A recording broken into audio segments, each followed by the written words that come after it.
Oftentimes on this channel you see me talking about cheap tools, good deals, and sometimes I talk about expensive tools.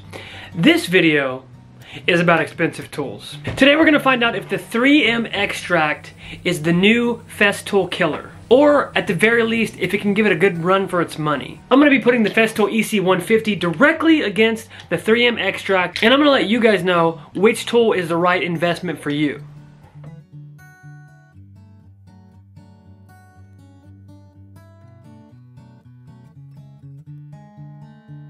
Alright, I'm not a tool snob. I do not believe that you need the most expensive tool to be the best version of yourself as a woodworker. But I do 100% believe you need a next level sander to get next level finish on all of the pieces that you're working on. Let's talk about weight. The 3M Xtract is right around 3 pounds, while the Festool is 2.6. That's really not that big of a difference. If you're sanding for hours and hours and hours and hours, I'm sure 0.4 pounds would make an effect on you, but if you're just casually sanding, the weight difference won't matter to you whatsoever. The Festool EC 125 and 150 are both 400 watt sanders, while the 3M is 350 watts. Both of these sanders have a 3/16 inch sanding stroke. They got the perfect, smallest, most beautiful sanding strokes that exist on the market. Equal. On the back ends of these sanders, the 3M has a standard dust port, so you can plug it into whatever you got, whatever shop vac you've got, so dust collection is made easy. Festool, on the other hand, is a little annoying because you have to buy their $600 shop vac, or you have to buy a converter to go to your shop vac that you have. When we're talking about the back end, I'm not going to ding on Festool too much because Festool has what 3M does not, and that is disconnecting electrical. Who cares if you can disconnect your sander, right? It's not like you're going to plug it into another sander. It's not like every sander doesn't come with their own cord, right? Wrong. I absolutely hate storing sanders, especially a sander that I paid $500 for, wrapping their cord all around their body. That will deteriorate your cord, that will eventually break down your sander. And this is a 13-foot cord. It gets a little obnoxious, and if I can have it in a nice tight roll like this, that is super, super useful. And while we're on the topic of cordage, 13-foot Festool cord, 16-foot 3M cord. That's the difference. I don't know if that 3 extra feet is important to you, but if you are annoyed by cord, plug this thing in, run it up through your roof, and bring it down over your head and utilize it that way. No cord at your feet, no dragging, no none of that. That's pretty useful. Festool has a leg up in terms of storage.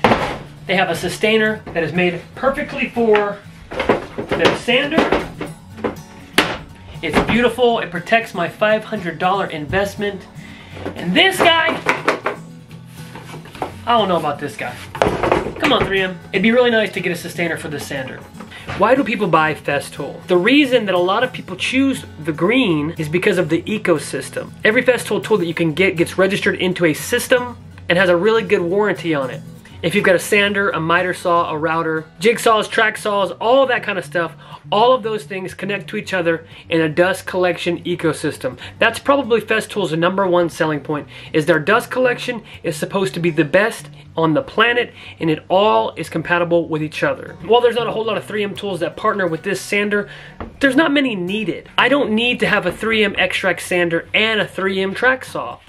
The dust collection is proper and perfect for what I need. I have a shop vac that will connect to this. I don't need a specified machine, and I don't need a Festool warranty. I got this from tradesperson.com. 3M warrants this tool against defects in workmanship and materials under normal operating conditions for 1 year from the date of your purchase. 3M does make a dust collector specifically for this sander, but like I said, you don't need to utilize that guy to make this sander great. If you've purchased a sander like this, you know for a fact you're not going to use this plain old red sandpaper you get from Lowe's or Amazon. It's not happening. Sandpaper is where 3M punches Festool right in its mouth. Festool makes an okay ceramic sandpaper. They don't even rank top tier for all sandpaper that exists on the market. So if you decide to go with the Festool sander, and I can't convince you to get the 3M, listen to what I have to say right now. If you're checking out with your Festool sander and you decide that you're gonna add some sandpaper to your shopping cart, do not do it. 3M sandpaper has the #1 and the #2 spot on the list of best sandpaper that exists on the planet. Where is Festool on that list? All the way down to number 12 and number 13 for their two specific kinds of sandpaper.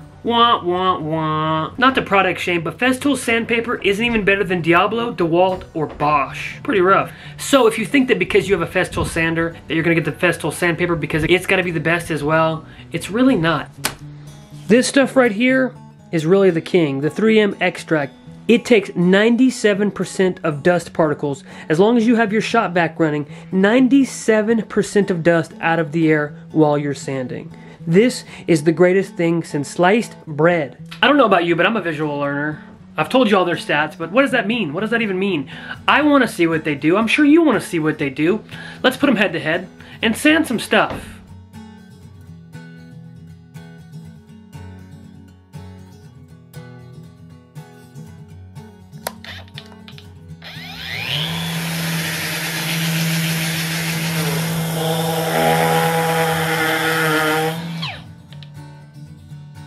So I don't know how scientific this is going to be, but my goal is to test 4 or 5 different things. The first thing is going to be material removal, that is burns or putty, anything that's gunked up on the surface, scratches or surface level burrs. Number 2 is the handling of the actual unit. Number 3 is oddball sanding, that is weird shapes, stuff like that. How does it handle? How can it maneuver while attached to dust collection?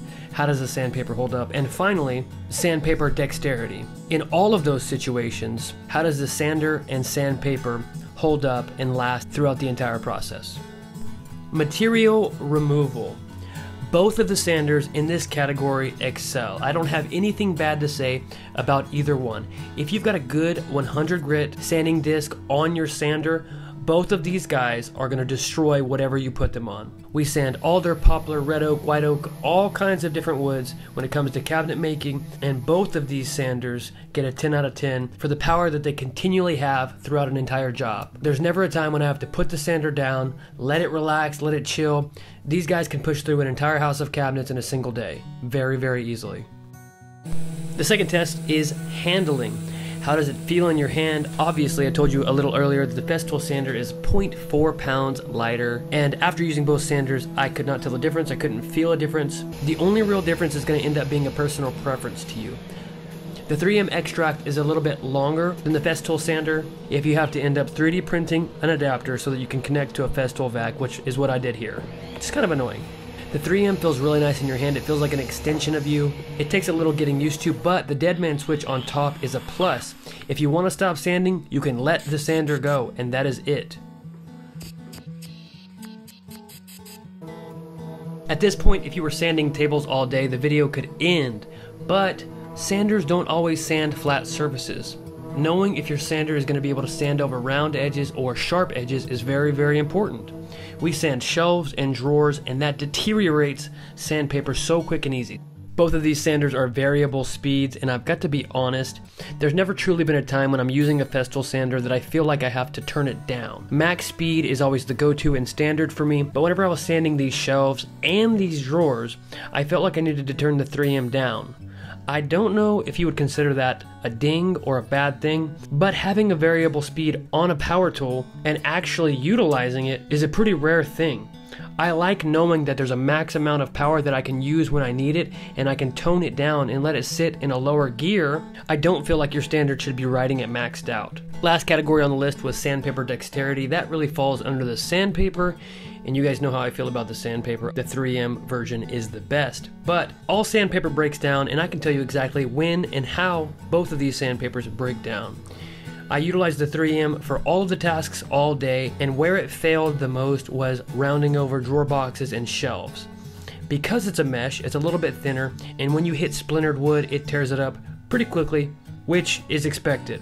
Festool sandpaper, on the other hand, is more like an actual paper, and it breaks down and gums up when you're sanding the putty off of cabinets and shelves. 3M sandpaper, on the other hand, will not gum up because of all of the ventilation in the actual face of the sandpaper, which is pretty nice. Obviously, I'm going to give the edge to the 3M Xtract sandpaper, and it's not even close. Alright guys, I have given you all of the information that exists on the planet about these sanders. It is up for you to make your decision. I want to thank taytools.com for sending me out this 3M sander to try. It's definitely going to stay on my workbench for a while, and it's going to be my go-to sander. I have a link in the description if you want to buy it you can use my link and that'll support this channel. You don't have to buy a cutting board that I make, but you can click on a link that I share with you, and that can help support me too. Thank you guys for watching. What is your take on the conversation? Does this 3M sander have what it takes to put Festool in the dirt? See you in the next one.